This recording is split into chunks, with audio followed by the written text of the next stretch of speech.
حاوی ہونے کی کوشش کی کہ کسی بھی طرح سے اس کو گناہ کی سرزمین پر دھکیل دے، لیکن یہ نوجوان ہے، اچانک نہ جانے دل و دماغ میں کیا خیال آیا، کہا کہ ٹھیک ہے مجھے استنجا کرنا ہے، طہارت، ٹوائلٹ جانا ہے۔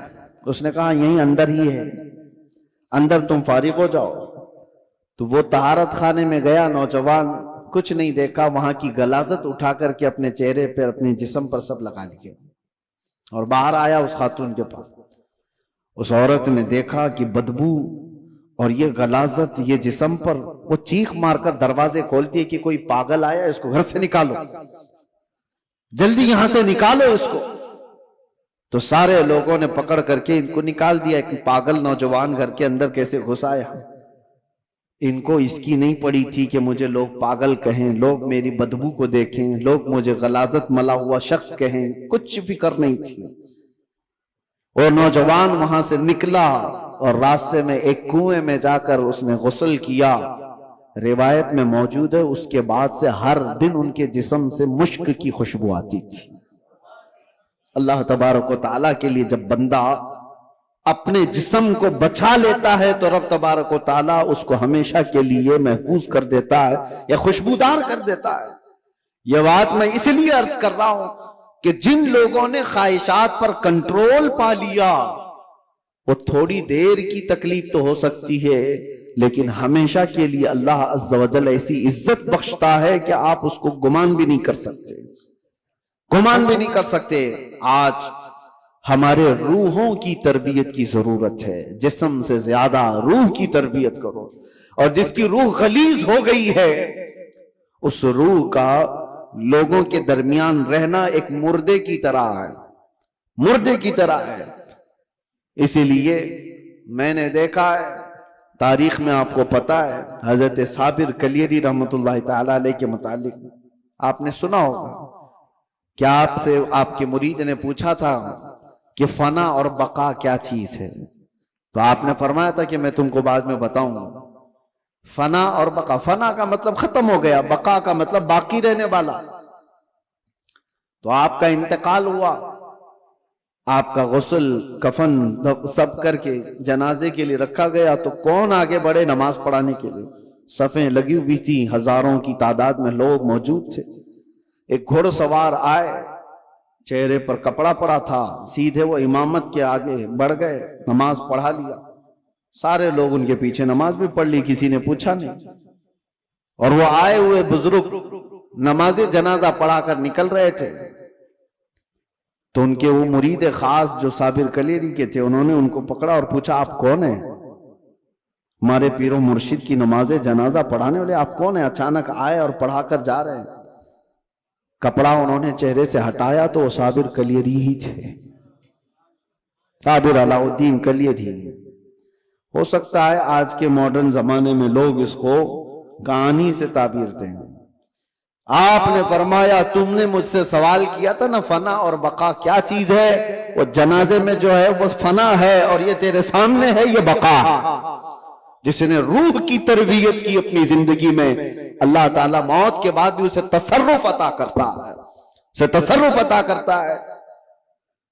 صحیح روایات میں موجود ہے کہ جس نے اپنی روح کو اللہ اور اس کے رسول کے حوالے کیا، اللہ اس کی جسم کی بھی حفاظت کرتا ہے، صرف روح کی نہیں، جسم کی بھی۔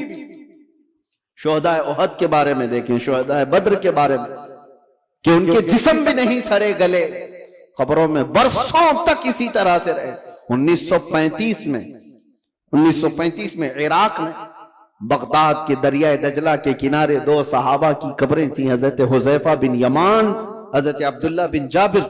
ان کی قبروں میں پانی بھر گیا تھا تو قبریں کھولی گئی تھی۔ 1935 کی بات کر رہا ہوں، تقریباً 1300 سال کے بعد ان کی قبریں کھولی گئیں تو دونوں صحابی جسموں کے ساتھ صحیح سلامت آرام کر رہے تھے۔ اخبار کی کٹنگ بھی آج بھی لگی ہوئی ہے، عراق میں موجود ہے۔ 1935 بہت دور کی بات نہیں کر رہا ہوں، 100 سال نہیں گزرے، ابھی 90 سال پہلے کی بات۔